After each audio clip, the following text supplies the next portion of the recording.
Hello everyone, and thank you for joining me. Today I'm excited to share with you a beef roulade. And for today's beef roulade, we're going to be taking a flank steak, pounding it thin, and rolling it with herbs, provolone cheese, and prosciutto.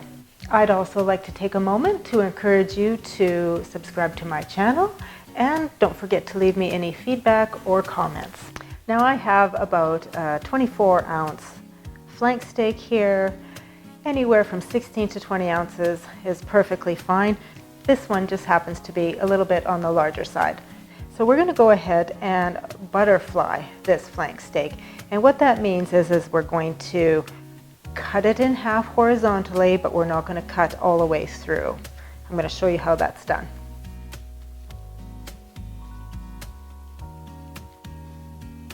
And as you can see, I've cut the meat with the grain. That way, when it's rolled, we will be cutting against the grain. And that ensures for a little bit more of a tender bite.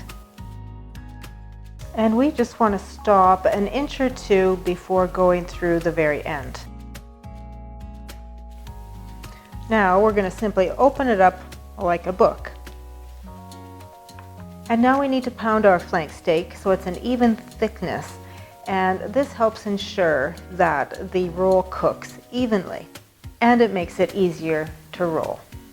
So using parchment or plastic wrap, we're simply going to pound it with a mallet, and I'm going to use a flat side of the mallet, not the textured side.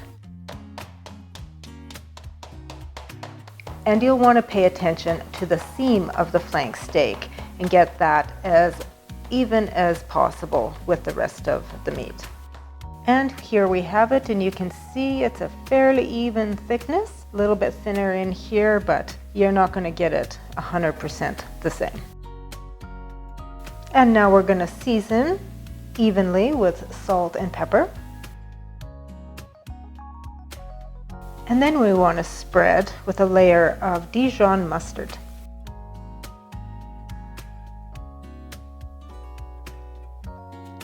Today I am going to use a mixture of herbs because that's what I have growing. So I have here some basil, parsley, oregano, and thyme. And all of these herbs go wonderful with beef. So I'm just going to go ahead and give these a quick little coarse chop. And don't worry, I will have the recipe link and the recipe itself included in the description for you. Now we're going to go ahead and just top with a sprinkling of our fresh herbs. And if you are following the blog recipe, you'll simply lay your fresh basil leaves over top of the mustard layer. And now we're going to top with a layer of prosciutto.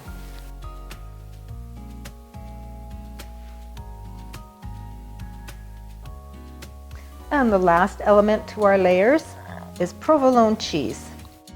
And you can use sliced or grated. Both will work.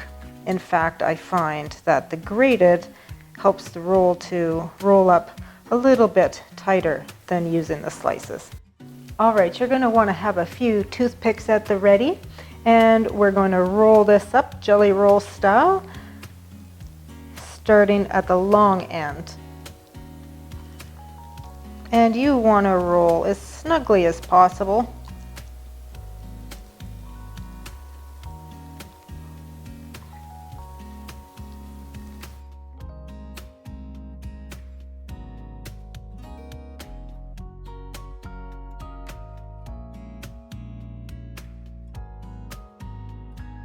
And just jab a few toothpicks in there to hold it in place while we tie it.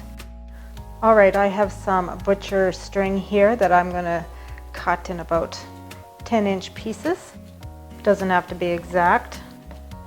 And now you want to tie the roll in intervals about 1 inch to 1.5 inches wide. And you want to tie them up fairly snugly. And it's important to get them evenly spaced because that way each roll will be cut the same thickness.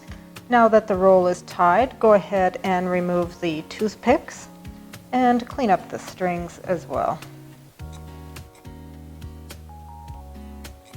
Now that the roll is ready to cut, you'll want to make sure that you have your grill heating to medium-high. The rolls only take about 4 minutes aside, so it's important to have your grill fairly hot to get a little bit of a sear on the beef. So let's get this cut into rolls. Now I'm just trimming off a little bit of the end to tidy it up. And of course you can still throw that on the grill, but it's maybe not the best piece for serving to company. And we want to cut in between each string, leaving the string attached to the roll. Just like so.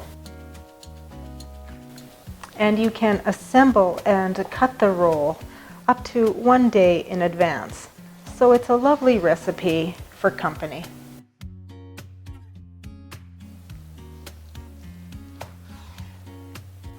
One final little thing. You'll want to brush the rolls just lightly with a little bit of oil. I'm using a canola oil here. That way they get a little better sear.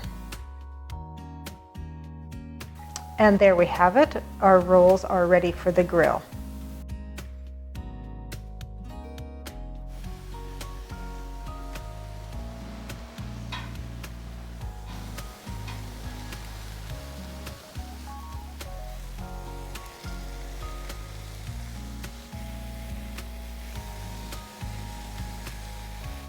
And here's our rolls right off of the grill. We want to make sure we cover them with foil and let them rest for 3 to 5 minutes.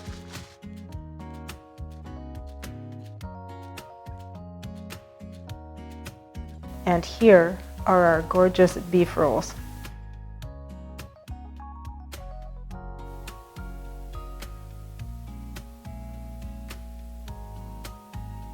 Thank you for watching today. I hope you enjoyed the recipe. Once again, don't forget to subscribe so you never miss a great recipe, and I encourage comments and feedback. We'll see you again.